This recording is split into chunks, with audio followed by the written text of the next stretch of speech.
Hi guys, Susannah Sprague here with the Best Day of My Life podcast.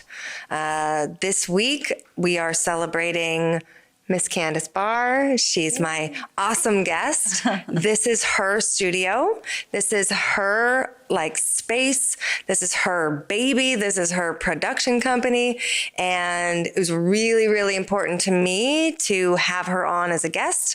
I love what she's about. That's why I joined forces with her when she called me, and we first discussed the idea of me doing a podcast along with her other awesome shows that she does.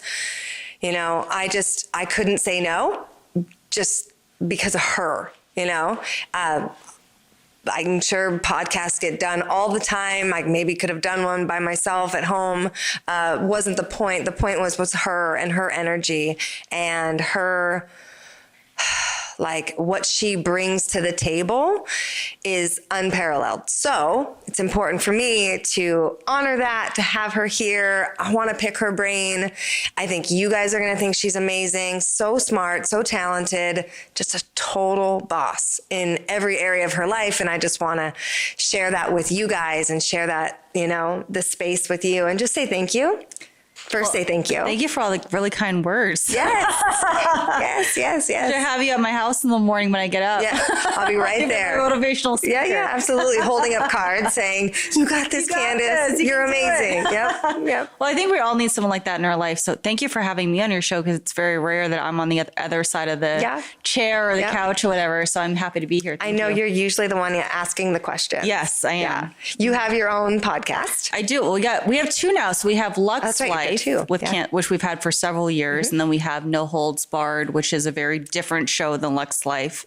That's a newer show. So it's all been a really exciting journey. That's awesome. Yeah. That's awesome. So when did you first start? When did the first one, the Luxe Life, when did that start? So Luxe Life started, I want to say 5 or 6 years ago. Mm-hmm. And then that kind of was the catalyst for everything that you see today. Nice. Yeah. Nice. So it really became its own kind of thing. And it's been, like I said, it's been a fun and exciting journey. It's only just beginning. Oh, it is only just beginning. Yeah. I can see that. So where we are right now is we're in her actual physical space in the brick and mortar. I mean, there's literally brick and mortar over there, but in this incredible space here in the middle of Beverly Hills, right on Rodeo Drive. So the location is premium. The shops that are around, the people, it's a really classy, upscale vibe, which when I think of you, that's what I think of is classy and upscale. And you picked a great location. And so, and you've just got different touches here in the space that is great just for the other shows that you have and the events that you hold here. Mm-hmm. And she's got these awesome crystals everywhere. It's so my jam. I love it. Thank you. How did this place come about? So the studio came about, it's so funny because I was like, I'll never own a studio. I know what kind of work that entails and I'll never be doing that. So never say never, because every time I ever said never, it has always happened. Mm-hmm. So it came about, it was actually during 2020 and the space, this is completely custom to Luxe Media. So when I had got the space, it was completely raw. There was no walls. Yeah. There was no floors. We completely did it solely for Luxe Media. And actually, we have a photo when you walk in, what it used to look like compared to what it looks like now. It's very different. So this was kind of my pandemic baby, I would say. And it came out of a need. I think everything we do comes out of a need. The magazine came out of a need. Having other podcasts with us came out of a need that I saw, that space to have professional podcasts, a well-done podcast. There's a million podcasts. Oh, yeah. And like you were saying, anyone could do it from their kitchen table. Yeah. And so, the difference is having the really great team, the engineers that are cutting, that are editing the podcast, lovely people to work with. It's more of a family here than anything else. Well, there's a finished product. Yes. It's not just making noise. Right. Anybody can make noise. Right. And there's nothing wrong with it. There's also a space for that. And I love organic, homegrown things. But this is definitely a cut above that because you do have the professional equipment, the professional people, and then the product shows.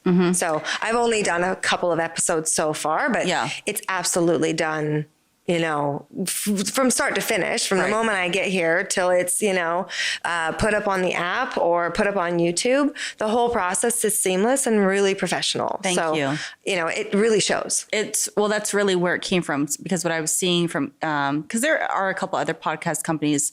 We're the first luxury media company. The word luxury media never existed prior to, and it's not just the location, it's just how things are done well. And there is a set standard for that. And we're the first fully female-owned station in the United States. I love it.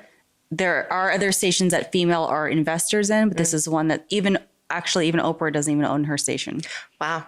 People don't know that. And we're the first in a lot of things. We're the first and we're the best. And that's always been the vision. That will continue to be what we do. We'll always be growing. We'll always be shifting. We'll always be striving for more. We set the bar. And so that's really how it's going to be. Absolutely. Yeah.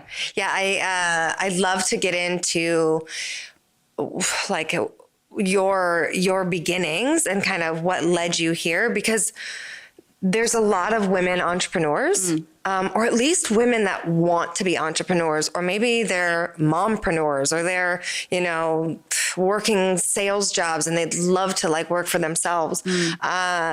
You've been an entrepreneur, you've always been an entrepreneur. And I would just love for you to share some of your insights and maybe some of anything you have to offer as far as suggestions on how to do it, or what to avoid, or whatever. Anybody, because, a lot of women in 2021 are looking to really, set the stage for themselves and own their space. Yeah. Women are getting louder. Women are getting brighter. Women are, they're really coming into their own. It's just, the female species now's their time. And I hope that I have a lot of women listening and watching. And for those women, I think you're an absolute inspiration. Thank you. So I'd love to hear about. Well, to go off that, it's due time that we take up space. Yeah. We need to take up a lot of space. A lot of space. Be really loud. Stop being quiet. I mean, I think a lot of people were raised I like to say incorrectly. It's, there's a certain age. It is your job then to deprogram and reprogram yourself. And so there is a lot of female entrepreneurs. There's more coming out. I'm excited to be a part of that journey with these people, and if I can inspire someone, I think we did our job. Absolutely. But it's really, the time of the female entrepreneur, mompreneur, whatever you want to call yourself. Yeah. And, I don't think I've reinvented the wheel. We are in a new space for females. It's a very male dominated industry, but we don't even think about that because we're doing something so different that it doesn't even compare. It doesn't compare, no. So, but what I will say to other female entrepreneurs listening and watching is you got to be strong. You got to get your thick skin. Yeah. Stop making excuses. Stop dealing with your own bullshit. Stop. What is the word? Stop complaining. Stop, get a better group of women around you. If you don't have the right women around you, be good at being alone. Yeah. Have the vision. If you have a vision and you don't know how to do it, we are in a time where everything is at our fingertips. Absolutely. We have no excuse. I know. You can Google how to do anything. Yes. Yeah, anything. There's a YouTube video for everything. And I'm not good at everything, but I know how to find people who are. Yeah. Support. Absolutely. Support and other women or friends or mentors, really have you had mentors, people that have supported you, taught you, helped mold you? I've had a lot of mentors, male and female. Yeah. And all of them have taught me very different things, and having great mentors completely changes you personally and professionally. It changed my business so much. It changed me so much. You know, it makes you grow up. It makes you really see yourself for who you really are and what you like and what you may want to change. And you just have to be willing to be open to change, because it's a constant process. It's constant shifting. It's constant molding. The job never ends. So, and you know, you just got to expect. You don't want it to end. You don't want it to end. You got to expect more from yourself. Stop settling, for God's sakes. Want more. You're allowed to want more. Dreaming is free. Make those dreams into a reality. Put action behind those dreams. Do it. What was your first dream as far as like your career or money making or, you know, anything that was your own? What was your first dream? I always knew I was going to work for myself, just because I was never really someone to be told what to do. So I knew I had to work for myself. I came from a family of entrepreneurs or small business owners. I don't know if they really expected me. I don't know what they expected of me, but nothing was really expected of me. I didn't go to college. I never wanted to go to college. It was never a goal of mine to go. For me personally, that would have been a waste of time. I think I made a really good decision on that. Some people are great for that. I'm not. But I think it's what a testament as well. Just for. I didn't go to college either. I didn't go to college for other reasons. I went and got married at 19 and like had a baby right away and did that route of life. So I skipped the college thing to focus on being a wife and a mom. But I had this feeling like if I don't go to college, because I grew up with family and parents that pushed for college. And since I didn't do it in my 20s, I really felt like a failure. The societal thing of like, oh, if you go to college, then you're doing something right and that you're worthy of respect and, you know, you're a good person, you know? And I didn't hit like those marks. You mean something. And you're following along with everyone else and this is a good thing. And since I didn't do that, I really felt really insecure about my choices. And I'm in my 20s. By the end of my 20s, I was super, super lost. And a big portion of that was because I didn't go to college like other people. So I love that you knew that it wased going to be good for you. I knew that early on. And look how successful you are. You're lucky anyway. I went to high school. Nice. Like even the last 2 years of high school. So this is, I would say this was the beginning of my entrepreneur journey. So, and thank God for, you know, my father raised me, my great grandparents raised me, and thank God my dad pretty much always listened to me. He trusted me to have guidance for myself. And so he was there obviously directing me, but let me have a lot of choices. So the last 2 years of high school, I decided to homeschool myself because in high school, at the time you could homeschool yourself. So I homeschooled myself so I could graduate earlier because my dad said if I graduate, I could move out earlier. I was so excited to be an adult.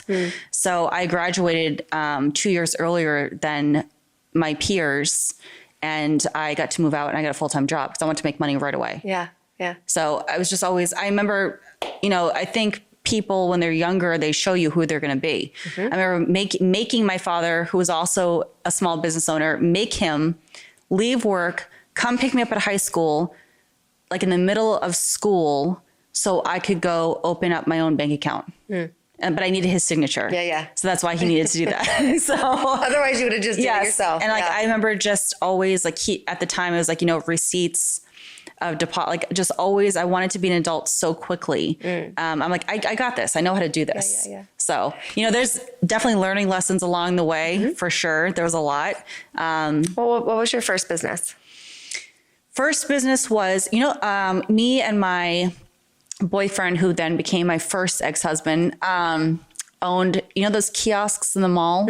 So we had about 50 of those throughout the East Coast. Nice. I was 19, 20. What were you selling? Everything. Hair extensions, toys, the engraved dog tags, the mugs with your picture on. I mean, we had a million different kiosks. And I learned quickly how to, you know, the art of hiring, the art of firing, going to New York, getting wholesale items, bringing it back, setting up kiosks, tearing them down, marking it up for retail. so many lessons there. So many lessons. That would come in handy working later. 16, 18-hour days for months with no breaks. No one can ever outwork me because I know I can outwork anyone. Yeah. So many lessons. I hated it at the time. And I couldn't stand him at the time. And I remember him always, when we were driving to whatever kiosk at whatever location, because they were in different states, making me, like, we'd have screaming matches about him making me listen to Rich Dad, Poor Dad. A lot of motivational audio books, like screaming matches about this. Because I was young. I didn't want to listen to that stuff. Right. But it did sink in. That's good. And, it's... He may have known a little bit. Maybe. Maybe. The only way to kind of get through to you is like subliminally. Maybe. Perhaps. So, I was young and I was entrepreneurial, but I was a little wild. Yeah. And probably headstrong. Totally. And stubborn. And, Totally. I mean, I think that comes with being a teenager anyway. Yeah. But you were a teenager. It sounds like you were a teenager who really knew herself pretty well. So probably hard to, really tell you anything. You really couldn't tell me anything at that time. So, but funny enough, fast forward to, more recently, the whole reason why the studio, back to one of your questions, the whole reason why the studio even exists is because I was interviewing Robert Kiyosaki with the place I was with before I started my own thing. Yeah. And some stuff went down technically. And I was so furious that something went down technically that I said, if there is an issue or problem, I want it to be my issue or problem for myself or other podcasts. And that's really where the studio came from. So it was funny to me that I used to fight about Rich Dad, Poor Dad, listening to it. Yeah. And then the person I was interviewing, life is so cyclical. So funny. So that doesn't surprise me at all. Yeah. I was just like, wow. So that's great. For me, a big driver for me has always been fury. If I get mad enough, I'll move. And seeing, you have to be kind of a visionary as well. You have to be able to see the unseen. Yeah. Yeah. And put, action toward it. Yeah. I mean, just having a vision and just having an idea is nothing if you don't do footwork, if you don't put a foot in front of the other. That's right. Or do any planning or any action at all. So, dreams require action. That's right. Yeah. So what motivates you? So you said fury. Money motivates. What else motivates you? Money is a tool. Money is a tool. Money is an exchange of energy. It's all kinds of things. You got to have a high vibe. If you want to make a lot of money, you got to raise your vibration. It's like, you have to be the kind of person who makes a lot of money. That's right. Even before you make a lot of money. That's right. Yeah. That's right. Because then you can be able to employ people. You can help them. People's livelihoods are in your hands. You're able to create beautiful things. You're able to go where you want. You go buy what you want, be what you want, be who you want. It's a lot of money's just freedom. Yeah. Money is freedom to me. The more you have, the more you can give, the more you can do. The less you have, you can't do shit. Yeah. So, So other than those two things, what else motivates you? I love seeing a big motivator for me has always been, let's just see if we can do it. Yeah. Because, not everything's going to be a Midas touch. And you need to know that. You can't be afraid to fail. I don't even believe in the word fail. I believe in the word learning lessons. If you learn the lessons, because if you don't learn it, it's going to keep coming back. Yep. But I don't believe in the word failure. It's like falling forward. Just deal with it. You're going to deal with life anyway. So you might as well deal with something that you want to do. Yeah. Or attempt to do. Yeah. I mean, again, none of the information I'm giving is new, but it's like, if you don't have people around you that are in your corner, get them out of your corner. Yeah. You need people that inspire and motivate you. If you don't have that, find it. And have, again, you have to be kind of a little bit, fearless. You have to, it's entrepreneurship. I always say it's like this. Yeah. This is entrepreneurship. Yeah. You should always be like this. You have to be very comfortable being very uncomfortable. Yep. All the time. 24/7. It doesn't stop. Yeah. And it shouldn't. And that's entrepreneurship. Yeah. So if, let's say someone's listening, they're young, they've never started their own business. What are some tips for a brand new person wanting to start their own thing? What's a couple things to do, and what are a couple things to avoid? Do something that you're passionate about. That there's a fire that when you think about this thing, it gets you excited. because if you're excited, other people, I guarantee you someone else can get excited about it too. You have to have someone to sell to, because you're selling something. It's either a product or a service. So, avoid undervaluing yourself, especially even in the beginning, because you're going to set that standard for yourself in the beginning. Yeah. Don't ever let anyone tell you, don't give discounts. Don't, you're worth it. Whatever your product or service is worth it. Set it high. Really think about, how much are you worth? How much are you worth? Answer the question. Like, you have to answer that question to yourself. How much are you worth? And that can be a, journey to the center of your soul. Totally. Which is not always an easy answer. What is my worth? If you can come up with, with time and maturity and a little bit of wisdom, absolutely that answer probably comes faster. Yeah. But when you're new in anything or just new at life, if you ask yourself, what am I worth? If it were me at 20 something years old, it would have taken me a while to figure that answer out, Yeah. You might have to build up to it, but you're worth something. So just a good place to determine what that is. So, yeah. And so for you, you've got, you just got back from Miami. How was that? it was really great. It was actually, what were you there for? I was there for a conference. Elena Cardone, who was here for our studio opening, she was also on the cover of one of our magazines back here, right behind you. They're all so beautiful. Oh, this is her. Yes. So she was having her own women's event, and it was fabulous. I'm really happy I went. It was needed more than I thought, I think. And while I was there, I was like, while I was in the conference, like texting my team, I made my own, personal different decisions for some stuff. Sometimes, again, it's probably the same information over and over again that we hear, but different times we have to be reminded. Yep. And different energy. The energy in the room was fabulous. There was a lot of women in the room that, it's actual collaboration. It's not competition. There was no weird cattiness. Like, everyone was really excited to be there and really excited to collaborate and do business together. And so for females, I think it's getting better and better. We can definitely, do more for sure. But I think the steps are being taken by large female entrepreneurs to show that, we can do this. We don't have to be alone. Entrepreneurship doesn't have to be lonely. Yeah. It can be lonely. Yeah. At points, at times, but it doesn't have to be. And I think females are finally understanding that, but it was a great event. I would absolutely go back again. Go again. Yes. Yeah. I love the idea of smart, solid, like passionate, business-driven, just women just collaborating and working together and connecting and offering friendship or advice or just even, experience, Absolutely. That experience that comes with doing it for a long time. I'm only in this space for like a couple of months, this is not owning my own business. Well, I started my own business like 2 years ago, but really, really diving in, making it a full-time, it's my life. It is what I do, like everything. And it's what I'm continuing to invest in.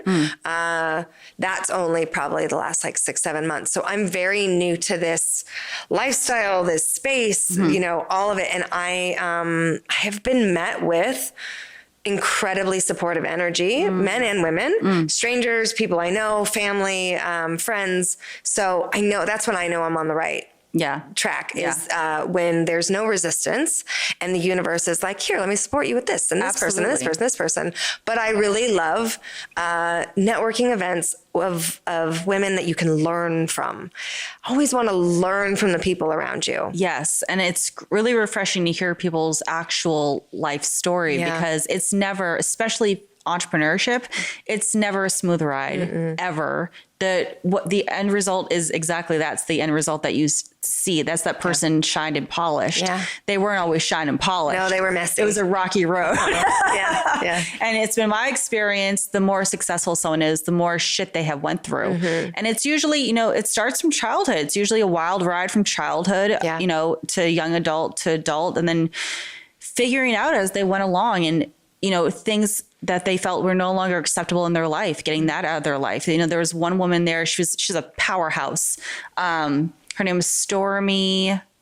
Daniels? No, I'm just Wellington. kidding. Okay. Oh, I forget a lot. Stormy something. But she's a top earner in her company, and like she came from nothing. I think she said she shared that her first child was when she was 13. She was a stripper. Really rough childhood on food stamps, and she's wearing, not that,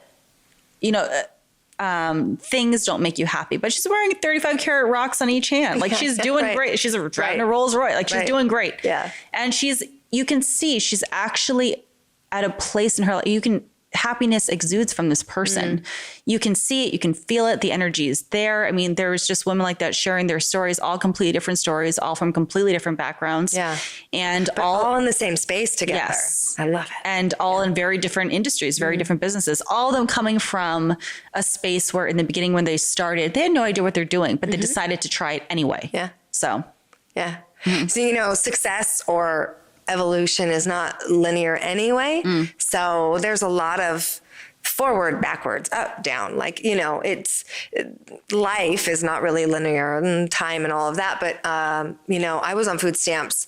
Was it like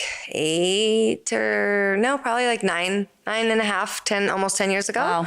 Yeah. After I got sober, 11 years ago, and the first year was, I started to be able to put the pieces together, but I was a newly single mom. I had just been through a pretty rough divorce.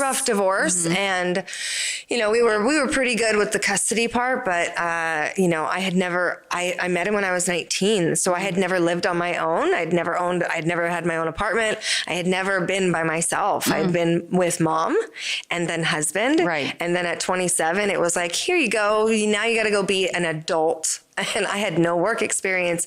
I had a high school diploma and that was it. And I had been a waitress when I was like 18. So I had that work experience to fall back on.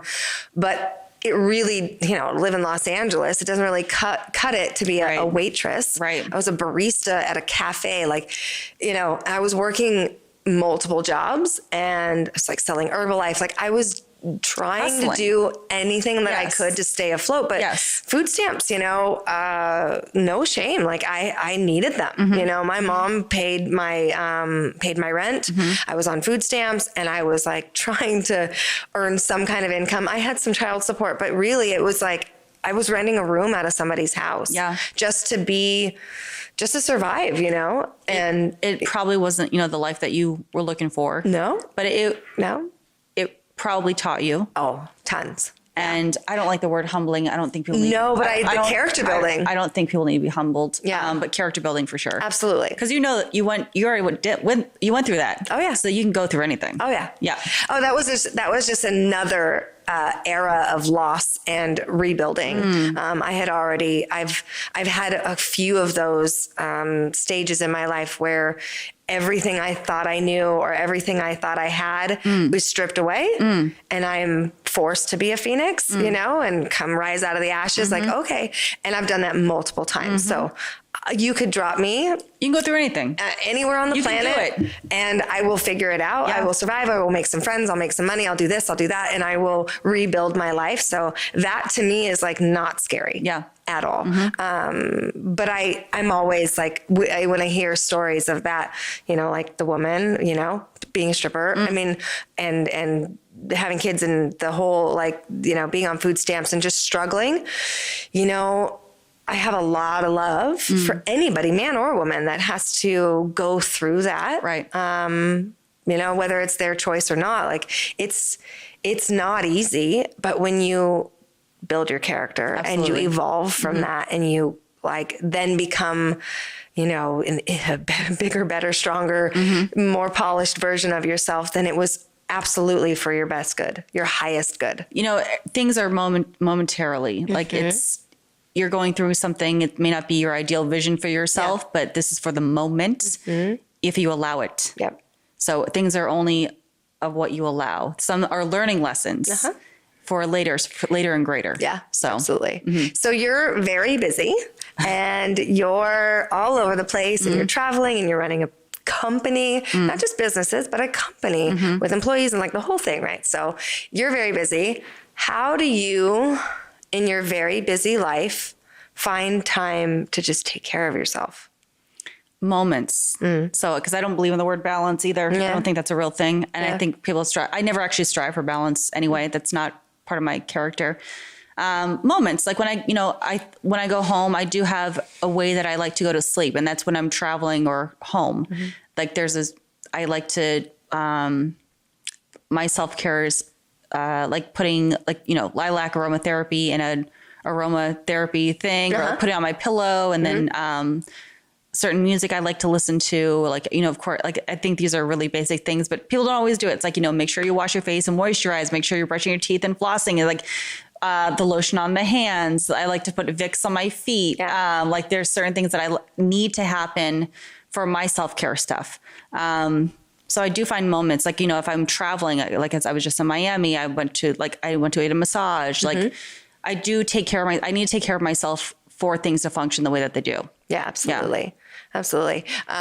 What are some, and I know you exercise a lot. I like to exercise. Yeah. I see your Instagram, you on the treadmill quite a bit. I love it. I love the treadmill, which I'll probably do tonight, actually, if I have enough energy. And then I love, I boxed years ago and I got back into it a couple months ago. I love boxing. I have a great trainer for boxing. I'll wake up early in the morning. I'll walk to my trainer. I'll box with him. I'll walk back.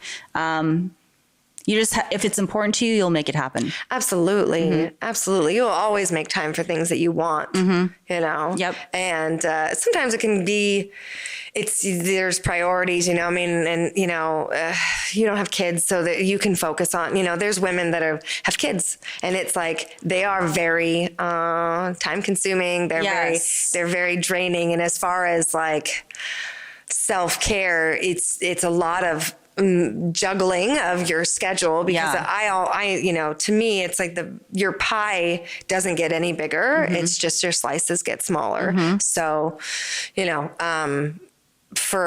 I get it. My son's he's a teenager at this point. He doesn't really require a lot of me, a lot of my time and energy. So I now am at a stage where I can work out when I want and eat what I want and do what I want.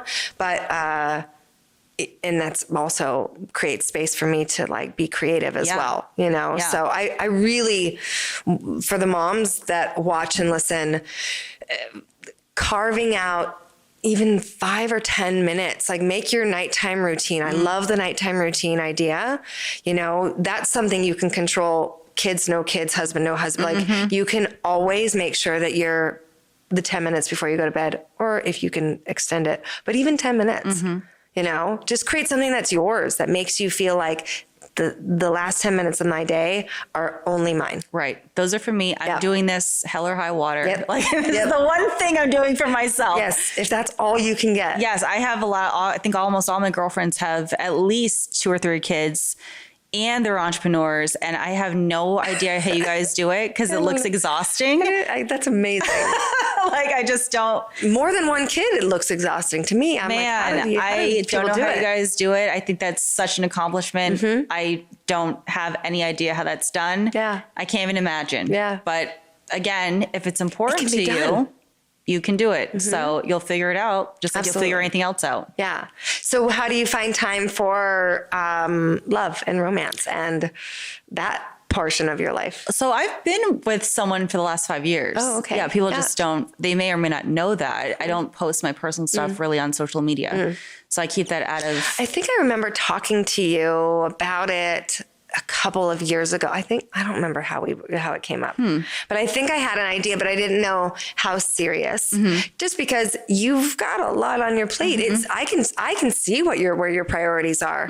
I can see where you put your energy, that's not to say you don't put your energy into a partner, right? But I'm like, where does she find the time for a real partner? So maybe he's just somebody she was seeing or something. So I'm curious how you find time. We've been together for a while now. When do you get to see him? So it's always been a long distance relationship, which for me works very well. I prefer it, actually, because I've been married a couple times. And so I'm good. I am someone who needs their own space because I'm constantly with people all the time. Yeah. So and I know myself very well. If I don't get personal time, Candice not happy. So, and Candice needs to be happy. Yeah. So it works out for me that it's a long distance relationship, and I really prefer, I mean, that's how it's always been with us. And again, like anything, you know, if it's important to you, you'll make time. So, and especially for me, it's like, because he does live far away, we don't live near each other. It's kind of helps. I think stay in honeymoon phase. You miss each other, and there's anticipation. Totally, and I like that. 5 years in, there's still anticipation. Is great. Yeah. So, because I'm someone, I can get bored quick. So my interest has been kept. You know, and like any relationship, there's definitely ups and downs. Of course. But he also needs to be really like own his own space to where no matter how big, how much room you take, how loud you get in your life, he's not threatened or insecure about it at all. Right. You know, and to find a man like that is crucial for a woman like you. It's important. And I think at the time when we met, it's actually crucial for every woman. Yeah. Just FYI. But you know, someone who I don't like the word allows you to be in your space and be like that, but someone supports who you, respects it. Yeah. And supports it and is like your cheerleader. He always says, I'm your greatest fan. I'm your biggest fan. Yeah. And my husband says the same thing. Yeah. And he backs it up with action. You know, he's very supportive. Yes. And he's totally a cheerleader. Like if he was actually a cheerleader in high school. Maybe I'll make him put on his high school cheerleading outfit just to really play the part, you know, really send it home. But yeah, I've been married, you know, before too, and this is my second marriage and my last marriage. But the difference, you know, really, I can imagine you probably experienced this, but your first partner choices probably reflected a lot about who you were. I know that for me, who I was 20 years ago is from another planet. Yeah. I know that she existed. Yeah. There's photos of her. I've seen her. We have the same memories, but I can't even identify with any aspect of her except who she was at her core. That's still there, but like all the priorities, thank you. All the priorities and all the, you know, what's important and who I would allow to stay in my corner is very different. Yeah. And the things I'll put up with. It's probably 17 people ago because I know exactly what you're talking about. And it's like when you're talking about your past self, it's almost like you're talking about a stranger. Somebody else. Yes. Yeah. I've seen her movie. I think but that's how it should be. It is. Anyone who has stayed the same, that scares me. That makes me nervous. People who stay the same make me nervous. Yeah. So I might make you nervous, but you're making me nervous. Right. Did you grow up, where did you grow up? On the East Coast, right? I'm from New Hampshire. Oh, New Hampshire. I was born and raised in New Hampshire. I left. Like a small town? Very small town. Okay. There's cows where I'm from. I think we had there's cows where I'm from too. One person in each race was in the town, right? Yeah, it was very interesting. I wanted to get out the second I could, and I did. I was just always different. Like I remember driving to the quote unquote city in New Hampshire and going, and I had no one taught me to do this. I don't even know where this came from. I remember going, like driving almost an hour out of my way to go get Italian Vogue.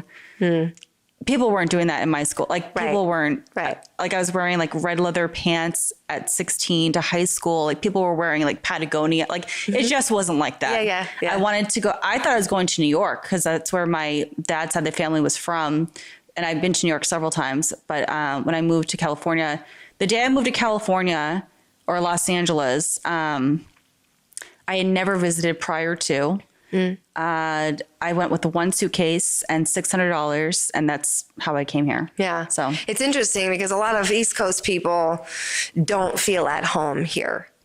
It's a very different vibe here, and that's really cool. The first Maybe years, you lived here before. The first years, I really hated it. Yeah, because it wasn't my really, it was my choice to come here, but not really. So the first years it took me a little bit, but like now when I love traveling and I have to travel a lot, but when I come back, when we land at LAX, I'm like, I feel at peace. I'm like, I'm home. Yeah. So I really love Los Angeles a lot. And I know people are making the great California escape. Yeah. But I won't be leaving. Yeah. No. I mean, I get it. You know, I do get it. There's really nowhere else in this country that I would want to live. Right. You'd have to find me in, you know, I've been looking at Belize. I'm a tropical, like warm water person. And, if I could, I think I was a fish in my past life. But I grew up in a really small, I mean, it's here in Southern California, but I grew up in a place called Corona. And it was like in junior high, at least there were still a lot of orange groves and it was a lot of undeveloped land. You go out there now and I'm like, I don't recognize it because it's just so overbuilt. And the 91 freeway to get out there is like a nightmare. But, and I went to, you know, junior high, like in the town next to it in Norco. And it's like, it's still a very equestrian town and people are still riding their horses on trails and things like that. And, but I couldn't wait to leave. Like I couldn't wait to leave. And, you know, it was just my mom and I, so, you know, I needed some separation from her as well. And I met my ex-husband one of the, you know, weekends I was out, like, cause I was going to Hollywood nightclubs way before I was 21. I looked old enough. So that's as much as I needed, I guess. And you know, it was like, I was always so interested in a very fast life. I wanted to be bigger and noticed and just in the mix, you know, and I ended up settling down and having babies, but that was what I was running from. Cause where I'm from, like everyone just kind of settles down, gets married, has babies or does drugs. And turns out I came to LA and did exactly that. I came out and had babies and got married and did drugs. But I did it in a faster paced city. I love it out here. I've been here 20 years. You know, I love Los Angeles. Yeah, me too. And that's where I have roots here, you know, and I think it's important that wherever you end up, doesn't matter where you end up, but put some roots down, you know, make it your community, make it your home. So you moved back up to Los Angeles. You were down in San Diego? Yeah. Before? So I moved to LA. I was in LA for quite some time. Then I moved to San Diego for 2.5 years. I would say 2.5 years too long. Yeah. And came back to LA just because I knew I would be coming back to LA and we started building up the studio. So I had to be here, which I'm fine with. You know, LA is my home. San Diego is great. It's good for the weekend. It's a little, you know, I don't really go out very much actually, but I need to be where there's high energy. And, you know, San Diego doesn't carry that. No, San Diego's way chilled out. Very chilled out. Which is great. I think everyone's on a permanent vacation. Lovely people, lovely place. Totally. Not for the me. Greatest weather on the planet. Not for me. Not for you. No. You're an action seeker. Yes. You are a connection maker, you know, and you're looking for people who are, you know, more, you know, moving and shaking. I like moving and fashion. Exactly. I like the nice restaurants. I like the, you know, the good stuff. Like I like, you know, everything that we work for. And so there's a certain energy that a lot of places don't have that. LA is really one of the only places that has it like this. Yeah.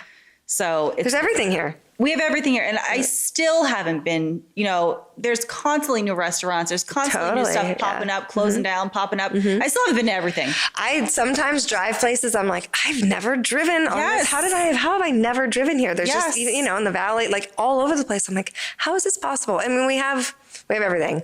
You know, we've got hiking, we've got incredible beaches. Totally. The best food. Totally. You know, and it's really, you know, everywhere is going to be how you make it. Yes. But LA is really a magical place. It is. Yeah. So I have a question I wanted to ask you. Sure. Do you have a gratitude practice? Yes. Yes. Do you have, if you could write a book tomorrow, what would you write it about?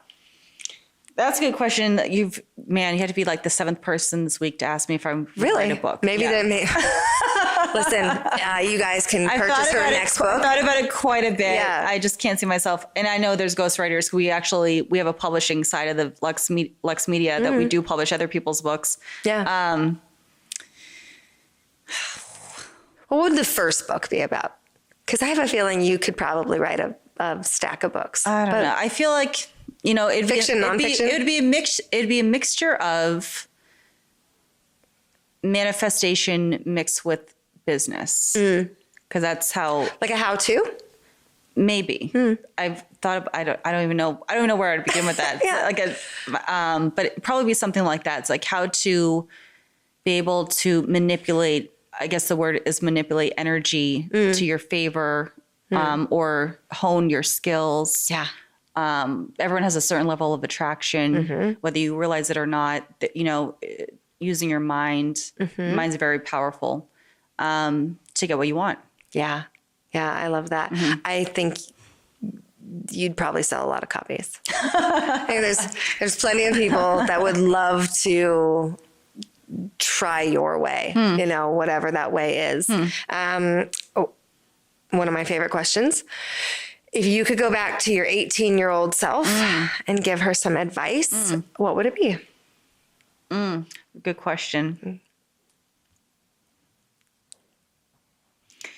I would say, chill out. It's already written for you. Everything's already written for you. And, even as an adult, we forget that because we're always so in action mode. Yeah. And making things happen. But it's, again, you do need action behind things, but it's already written for you. It's already there. You don't have to worry so much. Yeah. It's going to be okay. Yeah. It's going to be all right. It's going to be more than okay. More than okay. Yeah. Yeah. Yeah. I really like the idea that it's already okay. Yeah, it's already good. It's fine. Yeah. Everything's exactly where it's supposed to be. And I think that telling your younger self that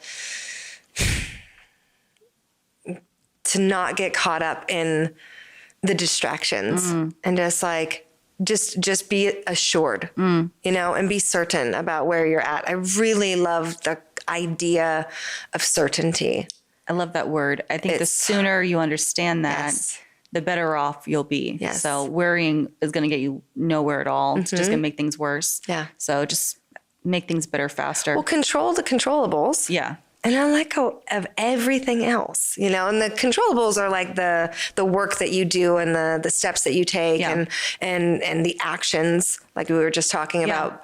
But the rest of it, which is pretty much everything outside of you, let it go. It's going to be what it's going to be. It is. You can do as much as you can do. Yeah. And if you can put your stamp on it and, go to sleep fairly happy with your day, then you're winning. Yeah, absolutely. Yeah. So what brings you joy? What brings me joy? Creating, very highly creative, seeing, having things come into fruition, having thoughts come into reality, helping other people, seeing other people. I love seeing other people succeed. That makes me really happy. I am someone who is an actual cheerleader for other people. I don't like jealousy. I was never like that. Yeah. It's a toxic thing anyway. It's very heavy. I don't even understand it. It doesn't make any sense to me. Yeah. Working out brings me joy. Self-time brings me joy. I love shopping. Yeah. That brings me joy. Yeah. Just, and here and there, I'll try to read a good book. I can't say I've read a couple books from cover to cover, but a little bit of I would say a little bit of ADD, but yeah. Man, to have that and to create the time, you have to create the time. If you want to read, reading obviously takes time and it takes quiet and it takes space and it also Audible is great. Yes, Audible is great. I actually do believe, just like cursive, I think they're going to stop teaching reading in school at some point. Just going to listen to everything. Totally. Yeah. I think so. Yeah. Well, that's a topic for another show of where we'll be in, 50 years or 20 years. Yeah. Yeah. My son's father and I have been teaching the teenager because we homeschool him now. It's so much easier than trying to do school right now. It's just too much. But really his dad was very adamant about teaching him cursive just to learn it, just to know it. Yeah.